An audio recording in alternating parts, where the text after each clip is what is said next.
आपली संस्कृती, आपले संस्कार सदा राहू दे आपल्या सोबत. भारताच्या महान ग्रंथांचे आणि काव्यांचे संपूर्ण संकलन. सबस्क्राईब करा तिलक. हे ठीक आहे कृष्णा की त्यांच्या प्रारब्धात मृत्यू वाढून ठेवलाय, पण त्याचं माध्यम मी का बनू? जर पितामहांच्या मृत्यूची वेळ आली आहे तर ते अवश्य मृत्युमुखी पडतील, पण मी माझ्या हाताने त्यांना का मारू? तर स्वतः तुझ्या हातांनी भीष्म पितामहांना मारायचं नाहीये. हेच खरं आहे माधवा. मी माझ्या भीष्म पितामहांना माझ्या हाताने नाही मारू शकत. मग ठीक आहे, पण आधी मला हे तर सांग की कोण आहेत भीष्म पितामह तुझे, आणि कुठे आहेत तुझे भीष्म पितामह? हे काय विचारतोयस की भीष्म पितामह कुठे, कोण आहेत? तुला दिसत नाहीयेत का? ते समोर तर उभे आहेत भीष्म पितामह. ते जे रथावर उभे आहेत? हो, तेच तर. पण इथून मला जे रथावर उभं असलेलं दिसतंय पार्थ, ते तर केवळ भीष्म पितामहांचं शरीर आहे. मी विचारतो, खरे भीष्म पितामह कोण आहेत, कुठे आहे? हे कृष्णा, तुझं बोलणं तर मला कळतच नाहीये.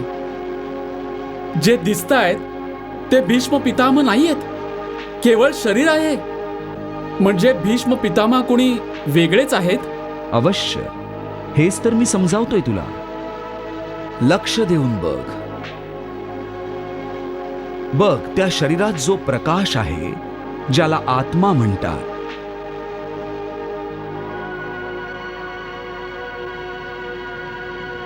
मी तुला दिव्य दृष्टी प्रदान करतो.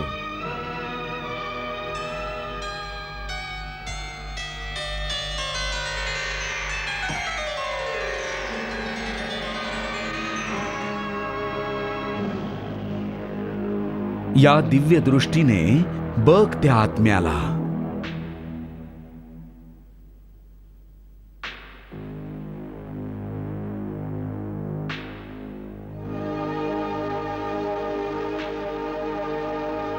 तो जो शरीरातला आत्मा दिसतोय, जो प्रकाश आहे, तेच आहेत खरे भीष्म पितामह. दिसतोय त्यांचा आत्मा तुला?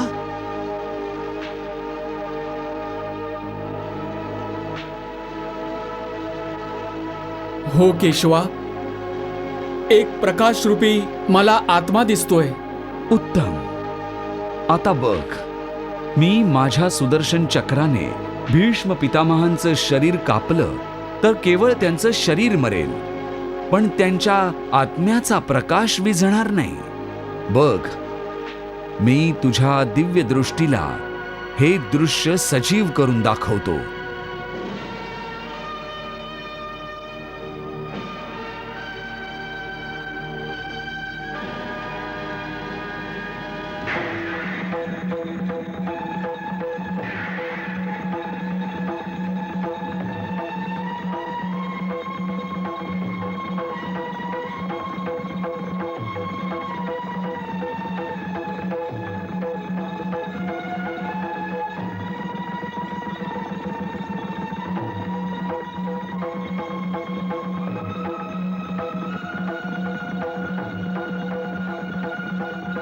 बघितलंस अर्जुना, माझ्या सुदर्शनाने केवळ शरीराचा नाश झालाय, त्यांच्या आत्म्याचा दीप अजूनही तसाच तेवतोय.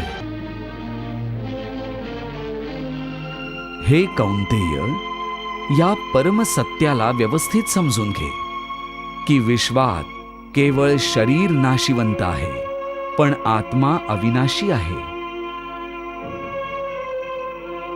शरीराचा मृत्यू झाला तरी आत्मा मरत नाही. आत्मा ना कधी जन्म घेतो आणि ना कधी मृत्यू पावतो. तो आजन्म, नित्य, सनातन आणि पुरातन आहे. शरीराचा मृत्यू झाल्यावरही तो मरत नाही.